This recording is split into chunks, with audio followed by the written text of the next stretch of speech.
আসসালামু আলাইকুম ভিউয়ার্স, আশা করি সবাই ভালো আছেন, সুস্থ আছেন। ইলেকট্রিক্যাল ভিডিওর পক্ষ থেকে আমি ইলেকট্রিশিয়ান ইমরান চলে এসেছি আরেকটি নতুন ভিডিও নিয়ে।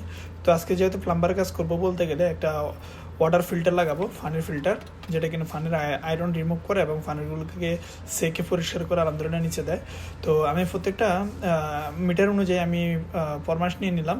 তো 40 সেন্টি ফরাকে দুটা স্ক্রু দিয়ে দিলাম আর নিচে থেকে হাইট রাখলাম মিনিমাম 20 সেন্টি, যেন আমার খুলতেও সুবিধা এবং আবার লাগাতেও সুবিধা। কারণ প্রত্যেক 15 দিন বা 1 মাস পরে পরে আয়রনের উপরে ডিপেন্ড করে আপনাদেরকে 15 দিন বা 1 মাস পরে পরে এই ফিল্টারগুলো চেঞ্জ করতে হবে।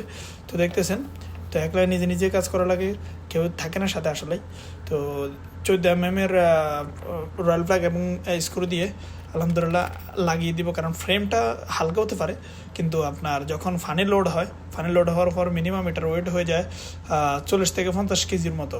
তো একটা 40 থেকে 50 কেজি আল্লাগ বা পুরো একটা কায়দা রাখতে যেভাবে শক্ত করা হয় এভাবে আলহামদুলিল্লাহ শক্ত করতেছি। তো দেখতেছেন, শক্ত করার পরে এখন আমি সাধু আসল বা ইউনিয়ন লাগাই দিয়েছি হারারি 5-এর মধ্যে, গরম মাকিনা দিয়ে হিট দেওয়ার মধ্যে। তো অনেকে বলতে পারেন এখানে মাহবাস কই, মাহবাস আসলে আমার সাদার উপরে আছে, এখানে আমার নিচে আর মাহবাস লাগাতে হয় নাই। আমি বাস এখানে সাধু আসলা লাগাই দিয়েছি বা ইউনিয়ন। তো যখনই খোলা লাগবে তখন এখান থেকে বাস সাধু আসলটা খুলবে এবং পরবর্তীতে এখান থেকে এই ফিল্টারটা নিয়ে অন্য জায়গাতে নিয়ে যেতে পারবে এবং খোলা লাগলে খুলতে পারবে। এই কারণে লাগালাম। তো এই পর্বটা এখানেই। তো ইনশাল্লাহ সামনের পর্বতে আমি কিভাবে পুরো সেট আপ করতেছি ইনশাল্লাহ ভিডিও দিতেছি ইনশাল্লাহ। যেহেতু লং ভিডিও, এখানে কারণে আমি পর্ব আকারে দিতেছি। তো এই ধরনের নিত্য নতুন ভিডিও পাওয়ার জন্য অবশ্যই আমার চ্যানেলটা এবং আমার পেজটা ফলো করে আমার পাশে থাকবেন। আসসালামু আলাইকুম ওয়া রাহমাতুল্লাহি ওয়া বারাকাতুহু।